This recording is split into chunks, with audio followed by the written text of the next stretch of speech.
The most anticipated game of 2010 has finally hit store shelves, and we want to know if Call of Duty Black Ops deserves all the hype it's been receiving. After Infinity Ward's redefined first-person shooters with its blockbuster hit Modern Warfare franchise, we want to know if Treyarch can do the same. Does Call of Duty Black Ops deserve a Purple Heart? Or should Treyarch go back to boot camp? As I always say, forgive your enemies, but remember their names. The single-player campaign in Call of Duty games are usually overlooked due to its highly addicting multiplayer mode. The single-player campaign is very ambitious with its story. The campaign takes place in the Cold War. You will battle in places like Cuba, China, Russia, and Vietnam. Every country has its own unique look and visual appeal, something the series has always lacked on. The campaign is action-packed with many different types of operations. You will be flying a helicopter over the jungles of Vietnam or commanding a squad through a mission while flying a jet. The game does a good job of throwing new things in order to avoid being repetitive. I only wish that those moments were a bit longer. They were very short, and they left me wanting for more. It seems that Treyarch has paid close attention to Infinity Ward's approach on the single-player campaign. There are lots of dramatic moments followed by crazy twists that Infinity Ward is known for. The only problem is that Treyarch didn't execute that concept too well. The story doesn't do a good job in making the player care about what's going on. The characters are very bland, there are too many characters to keep track of, and sometimes I didn't even know who I was playing with. Ready? Ready when you are.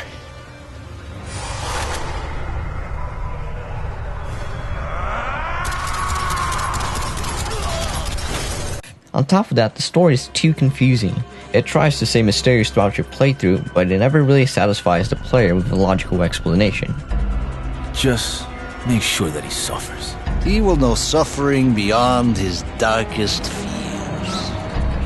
Zombie mode is back as well, but this time you can play it from the get-go instead of having to beat the entire single-player campaign. It's pretty much the same thing as Nazi zombie mode in World at War, except that you can play as JFK, Fidel Castro, or Nixon, which is pretty funny if you paid attention to your history teacher. With the exception of the story, everything else is incredibly well executed. While it's still not up to par with the Modern Warfare campaign, it's definitely much better than most first-person shooter campaigns out there.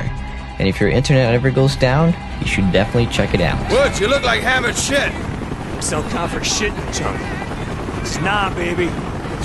Now, of course, what really moves Call of Duty off the shelves is the multiplayer. While Call of Duty Black Ops doesn't do much to change the multiplayer experience, we wouldn't want it any other way. Again, Treyarch took some cues from Infinity Ward and added some of their design elements, like the customizable kill streaks, into the Black Ops experience. The most notable change is that now you have to buy most of your upgrades with in-game currency. You still have to level up in order to get weapons, but now you don't have to get achievements with that certain weapon in order to upgrade it, which is a really good improvement. Other changes include a new mode called Wager Matches, where you put your in-game currency on the line against other players in a free-for-all game. These matches are different than your free-for-all modes. These new modes are very quick and very chaotic, and they were definitely the highlight of the multiplayer experience. In the money. I am not sure if it's my bad luck, but it seems to be very hard to get matches at times.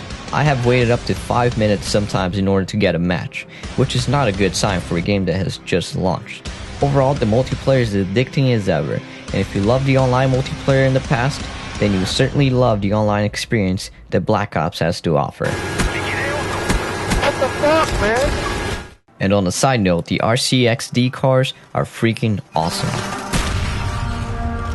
Call of Duty Black Ops is a perfect example of why this franchise rakes millions of dollars for Activision every year, and why such a cult following is willing to sacrifice sleep just to get a head start on the game.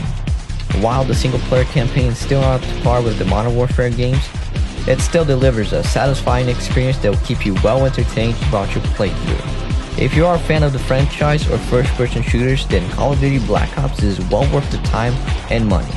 If you don't like first-person shooters, then feel free to pass on this game.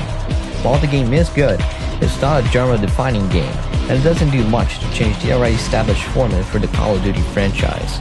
But fans of the series wouldn't want it any other way. RewindReplay.com is giving Call of Duty Black Ops an 88 out of 100.